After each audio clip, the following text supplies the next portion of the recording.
Hi, I'm Sheva Carr. And I'm Robert Browning. We work with HeartMath Healthcare and oversee the hospital HeartMath interventions for bringing resilience to healthcare workers on the front lines. Our definition of resilience at HeartMath is the capacity to prepare for, recover from, and adapt in the face of challenge, adversity, or stress. That is a definition that was adopted by the U.S. Navy based on our over 30 years of peer-reviewed evidence-based research, and now is a time more than ever in healthcare when we need access to that and all forms of resilience.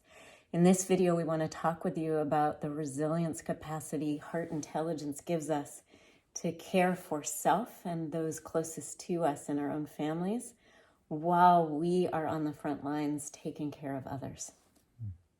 There's so many situations we're finding ourselves in this particular dynamic, whether we're both all members of the adult part of the family household are in active caregiving duties and not knowing how to take care of the children.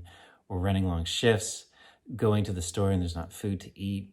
And so there's certain basic needs that feel threatened and that we can't achieve that. So how in the constellation of those events do we take care of ourselves at the same time while taking care of others? Even just being in frontline caregiving roles and making sure that we're safe while we're taking care of those who aren't well. And so the tools from HeartMath physiologically give us access to this unique aspect of the heart. Even if we look at it physiologically as a metaphor, each time the heart contracts, it feeds the whole body. And when it expands, it feeds itself. Built into the intelligence of the physiological performance of the heart is self-care and care for the wholeness, is self-awareness and situational awareness. And that's what we need at this time. So first of all, we just want to say thank you. Thank you to all of you who are watching this video, where the majority of the population is focused on taking care of themselves. You're taking care of everyone and yourself. And we want to make sure that self-care is primary. So after you've spent a whole day taking care of everyone else and you get to Costco and all the toilet paper is gone, we want to give you a tool to meet that moment and find innovative ways to get your needs met, even if it's to talk to your HR and find what resources your organization has to help you make sure your needs are being met as you're meeting the needs of the whole. And so this simple tool allows a moment of pause.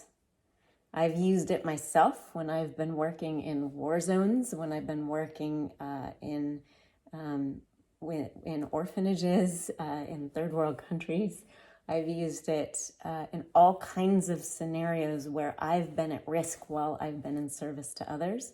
And it creates a pivot of self and situational awareness that helps me meet my needs in the heart of the moment.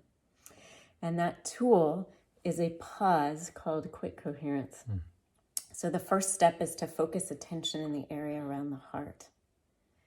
To pause with whatever stressor you're confronting, where your own needs are in jeopardy in the face of your care for others. And as you pause to focus your attention in the area around the heart, imagining the breath is flowing in through the heart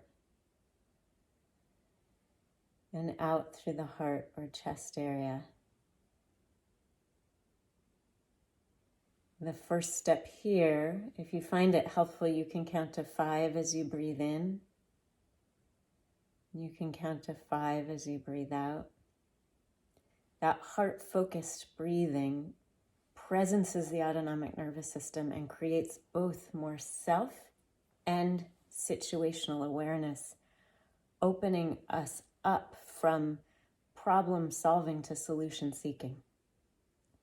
The next step is to activate what we call a heart feeling, and in this case, because we're emphasizing self-care, to breathe genuine care for yourself and your own needs in through your heart and out through your heart. The act of doing that creates a coherent pattern in the heart's rhythm that sends a signal up the vagus nerve and along 3 other communication pathways between the heart and brain that open up our higher cortex to see solutions to situations we couldn't see before. Once you've activated that self-care as you breathe in through the heart and out through the heart, the next step is to listen to your intuition, to ask your heart for a more effective or efficient attitude, action, or response to your unmet need, one that will lead to either your needs being met or minimizing your own stress. I've taught this to people in active militarized zones who've gotten out of very dangerous situations following this intuitive heart intelligence. And because you are the frontline heroes of this current battle we're facing with COVID-19, we wanted you to have this power tool used by all 4 branches of the U.S. military on the ground, on the front lines of the stress you're facing. Thank you from our hearts for all that you're doing. If you'd like more information or extra personalized help at this time, please contact us at destress@heartmath.com. That's DESTRESS@heartmath.com. Take good care.